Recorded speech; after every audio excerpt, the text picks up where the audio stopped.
নমস্কার। আজকে আমরা আপনাদের সামনে এসেছি এবং তুলে ধরতে চাই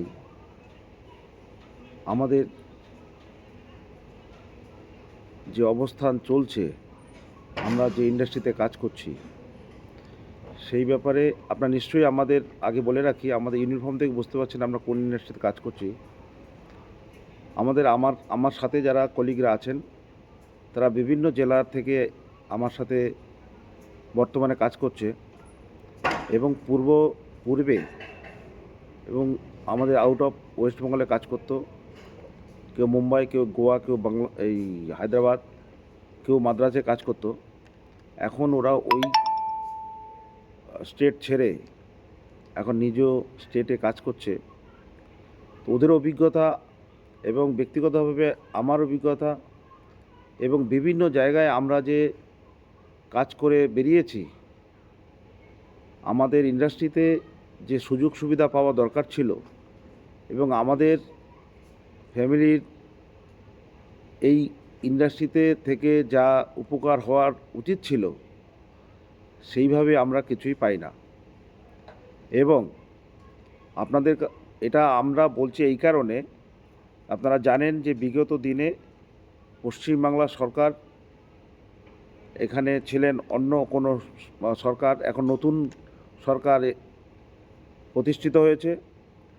এই মূলত নতুন সরকারের কাছে আমাদের আশা আকাঙ্ক্ষার আবেদন আমরা রাখতে চাই এবং আমাদের এই ইন্ডাস্ট্রির সম্পর্কে যাতে প্রত্যেকটা এমএলএ বিধানসভায় উত্থাপিত করেন।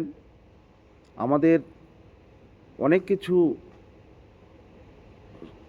সরকার থেকে পাওয়া উচিত, কিন্তু কেউই সেইভাবে বিধানসভায় বলুন, রাজ্যের, সারা ভারতবর্ষের সমস্ত রাজ্যের বিধানসভা এবং ভারতবর্ষের সংসদে কোনো এমপি আজ পর্যন্ত, আমার অভিজ্ঞতা, আমি 30 বছর অভিজ্ঞতার মধ্য দিয়ে আমি কোনো দিন দেখিনি আমাদের সম্পর্কে, আমাদের সুবিধা অসুবিধা নিয়ে কোনো এমপি সংসদের মধ্যে এবং কোনো এমএলএ বা বিধায়ক রাজ্য বিধানসভার মধ্যে তুলে ধরতে দেখিনি।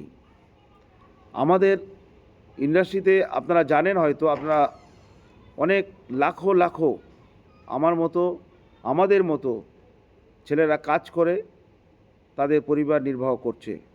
আমাদের দুঃখের অভাব নেই। আমি ভিডিও করে আপনাদের কাছে সামনে তুলে ধরছি এই কারণে, আমার মতো লাখো মানুষ আজকে হোটেল ইন্ডাস্ট্রিতে কাজ করে জীবিকা নির্বাহ করছে, কিন্তু তাদের ন্যূনতম যে মৌলিক অধিকার সেইগুলো সরকার দৃষ্টি দিচ্ছে না।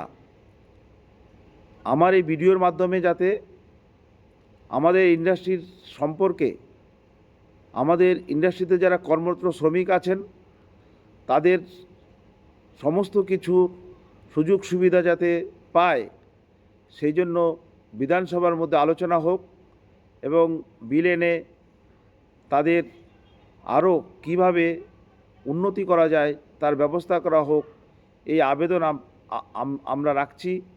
আমাদের ভিডিওটি যদি আপনারা সবাই মিলে এত শেয়ার করে দিন, যাতে আমাদের নতুন মুখ্যমন্ত্রীর কাছে এই মেসেজটি পৌঁছায়, তার জন্য আমি আবেদন রাখছি। ধন্যবাদ।